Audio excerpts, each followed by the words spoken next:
Bonjour, je m'appelle Caroline Semin.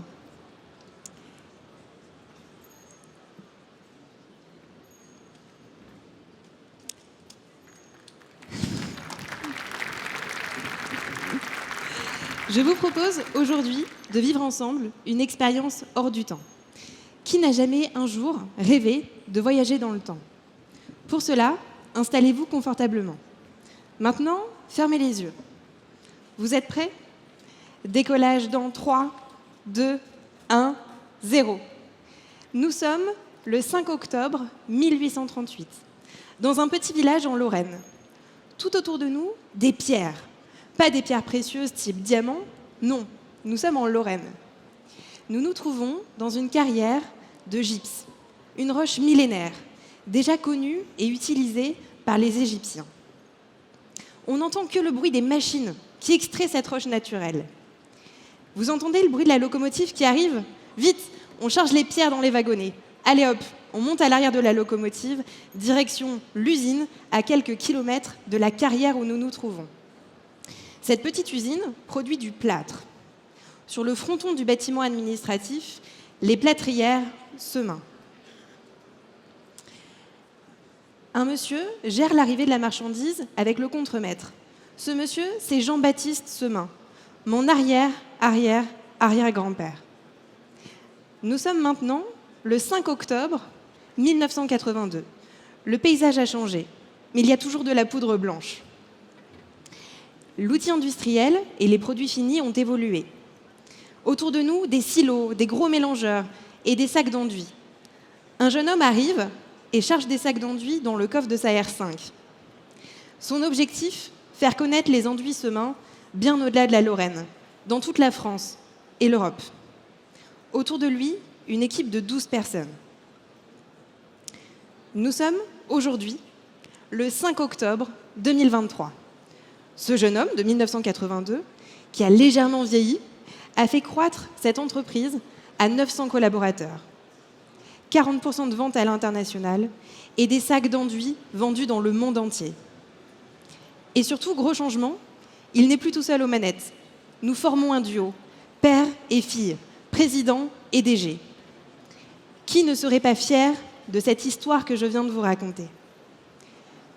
Quand on parle de fierté, la première chose à laquelle je pense, la première personne à laquelle je pense, est dans cette salle. C'est mon père. Au-delà de ce qu'il a entrepris sur le plan professionnel, je suis fière de la personne qu'il est. Fière des valeurs qu'il m'a inculquées, de la confiance qu'il m'a accordée lorsque j'avais 25 ans et qu'il m'a nommée DG. Je suis fière d'avoir un père inspirant par sa simplicité, son humilité et son optimisme. À ses côtés, j'apprends que l'on peut être fier de ce qu'on réalise, tout en restant simple, en gardant la tête froide, sans lâcher de vue ses objectifs. Je suis donc fière de dire devant vous que je suis très fière de représenter la 6e génération à la tête de cette belle entreprise et de pérenniser un savoir-faire qui se transmet de génération en génération. Ma plus grande fierté aujourd'hui, c'est de faire partie d'une équipe solide. Vous ne pouvez pas imaginer à quel point je suis fière de cette équipe. Du chemin parcouru, du travail abattu, de leur motivation, implication, engagement au quotidien pour construire ensemble l'avenir. Je suis fière de cette force du collectif, embarquée dans un projet commun, ayant un impact concret sur l'humain et l'environnement pour accélérer notre transition environnementale. Comme par exemple à Roanne, dans le centre de la France, où nos équipes reçoivent tous les jours des vêtements abîmés, usagés.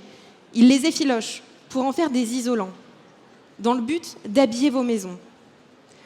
En plus de réduire les émissions de gaz à effet de serre et la consommation d'énergie en isolant les bâtiments, c'est plus de 5000 tonnes de vêtements tous les ans qui ne partent pas polluer l'Afrique ou l'Asie. À travers cet exemple, le désir d'être fier de soi, de ce que nous réalisons individuellement et collectivement, est une des clés de succès.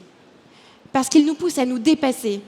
Et face aux enjeux urgents à relever, ce dépassement est indispensable pour penser autrement, pour sortir de notre zone de confort, pour oser prendre des risques et mettre sur pied des projets ambitieux à impact positif. Quand on m'a parlé du thème d'aujourd'hui, de la fierté, j'ai pris conscience d'une chose, Lorsqu'on gagne une victoire en équipe, le sentiment de fierté ressenti est 1000 fois plus puissant que celui qu'on peut ressentir après avoir gagné un combat seul. Alors il n'y a pas que des victoires, il y a aussi des échecs. Et heureusement, parce que sinon, une victoire n'aurait pas la même saveur. Mais ce qui compte, ce n'est pas la victoire, c'est l'expérience. C'est les efforts fournis en équipe lorsqu'on mouille le maillot autour d'un projet ensemble. C'est les moments de stress, de doute, de fou rire. Les leçons qu'on en tire. Et je suis fière de vivre tout ça au quotidien avec mes équipes. Et c'est ce qui me fait me lever le matin, pour avoir la chance de vivre cette aventure humaine exceptionnelle. Enfin, de la même manière qu'il ne faut pas avoir peur d'être fier de soi, il ne faut pas avoir peur de rêver grand. J'ai envie de partager avec vous une citation d'Oscar Wilde. La sagesse, c'est d'avoir des rêves aussi grands que l'on ne peut pas les perdre de vue. On n'a rien à perdre à rêver grand, à viser haut. Au contraire, quel est le risque ? Le risque, c'est de peut-être provoquer la chance d'un jour se retourner, regarder derrière et se dire « oui, je suis fière ».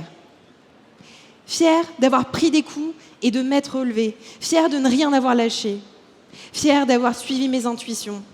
Fière d'avoir osé rêver grand et de m'être donné les moyens de vivre mes rêves. Fière d'avoir choisi la vie, d'avoir vécu la vie que j'ai choisi de vivre. Fière d'avoir kiffé chaque instant. Fière d'avoir cru en moi. Je vous souhaite de croire en vous et de rêver sans modération.